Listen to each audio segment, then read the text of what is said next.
കഴിഞ്ഞ ദിവസം പെരുന്നാളായിരുന്നു.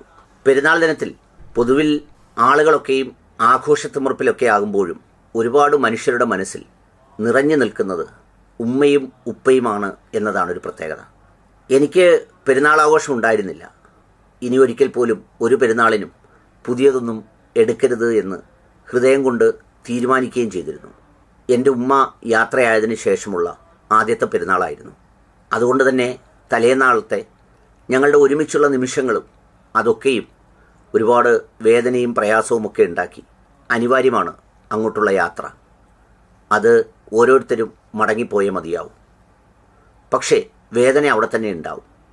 ഞാനോർത്തു, ഇതൊക്കെ നമ്മുടെ ഒരു വേദനയായി തോന്നിയെങ്കിൽ ഇന്നലെ വായിച്ച ചില കുറിപ്പുകളിലും അതേ വേദനയുടെ, അതേ ദുഃഖത്തിൻ്റെ, പ്രയാസങ്ങളുടെയൊക്കെ സംഗതികൾ കാണാനായി. എൻ്റെ ഉമ്മ മരിച്ചപ്പോൾ സമദാനി സാറ് വിളിച്ചിരുന്നു. സാറ് വിളിച്ചെന്നെ ആശ്വസിപ്പിക്കുന്നതിനിടയിൽ എന്നോട് പറഞ്ഞിരുന്നു, എത്ര വയസ്സുണ്ട് അനിലിന് എന്ന് ചോദിച്ചു. ഉമ്മയുടെ പ്രായവും തിരക്കി. ഇത് പറഞ്ഞിട്ട് എന്നോട് പറഞ്ഞു, ഒരിക്കലും അതൊന്നും അങ്ങനെ മാഞ്ഞു പോകില്ല. അത് ഹൃദയത്തിൽ എപ്പോഴും അവിടെ തന്നെ ഉണ്ടാവും എന്ന് പറഞ്ഞിട്ട് അദ്ദേഹത്തിൻ്റെ ഉമ്മ മരണപ്പെടുമ്പോൾ ഉണ്ടായിരുന്ന പ്രായവും അദ്ദേഹത്തിൻ്റെ വയസ്സും ഒക്കെ എന്നോട് പറഞ്ഞ് അന്നെന്നെ ആശ്വസിപ്പിക്കുകയുണ്ടായി. കഴിഞ്ഞ ദിവസം ഞാൻ ഈദ് ആഘോഷവുമായി ബന്ധപ്പെട്ട അദ്ദേഹത്തിൻ്റെ ഒരു കുറിപ്പ് വായിക്കുമ്പോൾ ആ കുറിപ്പിൽ ഉമ്മയെക്കുറിച്ച് എഴുതിയിരിക്കുന്ന ഭാഗം എൻ്റെ ശ്രദ്ധയിൽപ്പെട്ടു. അദ്ദേഹം ഡൽഹിയിലായിരുന്നത്രേ ഈ പെരുന്നാളിന്.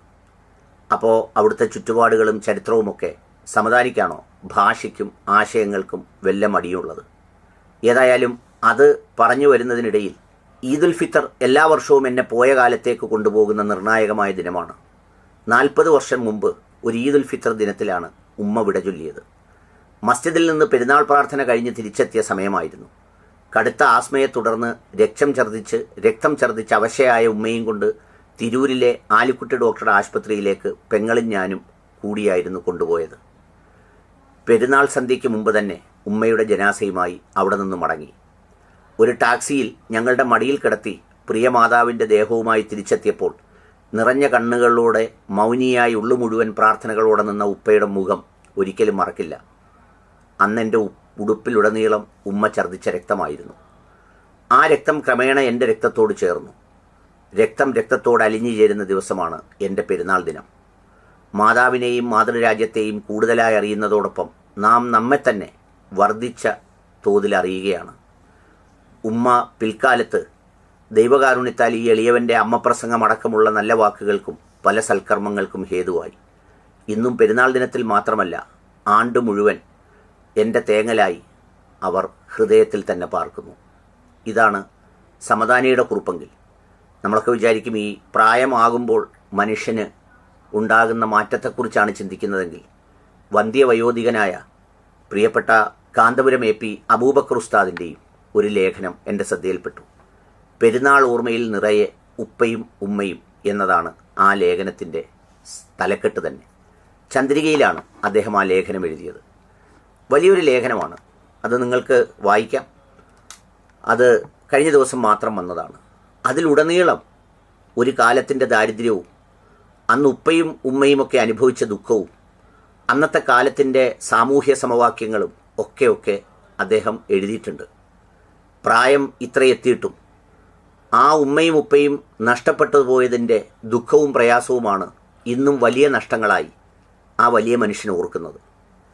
അവിടെ പട്ടിണിയായിരുന്ന കാലവും ഒരു നേരം ഭക്ഷിച്ചിരുന്ന കാലവും നെല്ല് ഒരു പഞ്ചായത്തിൽ നിന്ന് മറ്റൊരു പഞ്ചായത്തിലേക്ക് പോയാൽ അത് പിടിച്ചെടുക്കുന്ന കാലവും പട്ടിണിയുടെയും പരിവട്ടത്തിൻ്റെയും അക്കാലത്തും പള്ളിയിൽ നമസ്കരിക്കാൻ പോകുമ്പോൾ മുൻനിരയിലൊക്കെ ഉയർന്ന കുടുംബക്കാരിയ്ക്കുമ്പോൾ അതിൻ്റെ പിൻനിരയിലിരുന്നാൽ മതി എന്ന തരത്തിലിരുത്തുന്ന ഉപ്പയെയും ഖുർആൻ ഓതുമ്പോൾ ഇറങ്ങിക്കഴിഞ്ഞ് അതിൻ്റെ തജ്വീദിനെക്കുറിച്ച് ചോദിക്കുന്ന ഉപ്പയെയുമൊക്കെ അദ്ദേഹം വളരെ ഹൃദയപൂർവ്വം സ്മരിക്കുന്നുണ്ട്. ഞാനിത് പറഞ്ഞത് ആഘോഷങ്ങളിൽ അവർ നിറയുന്ന ചിന്തകൾ തന്നെ ഒരു പ്രാർത്ഥനയാണ്. അതുകൊണ്ടാണ് നമുക്ക് പലപ്പോഴും പല വാർത്തകളിലും അമ്മയെ തല്ലി, അമ്മയെ വെട്ടിക്കൊന്നു, അമ്മയെ അടിച്ചു എന്നൊക്കെ പറയുന്നവനെ കയ്യിൽ കിട്ടിയാൽ നമുക്ക് പിച്ച് ചീന്തി അടുപ്പിലിടണമെന്ന വികാരം തോന്നുന്നത്. ഏതായാലും പെരുന്നാൾ ദിനത്തിൽ ഞാൻ കരുതിയ എൻ്റെ ദുഃഖം പോലെ തന്നെ ഒരുപാട് മനുഷ്യരുടെ ദുഃഖവും ഉപ്പയും ഉമ്മയുമായിരുന്നു എന്നതാണ് ഒരു സത്യം. നാം അത്ര നല്ല ഓർമ്മകളായി നമ്മുടെ മക്കൾക്ക് മാറാൻ പ്രാർത്ഥിക്കുകയും നമ്മളെ രൂപപ്പെടുത്തുകയും വേണം.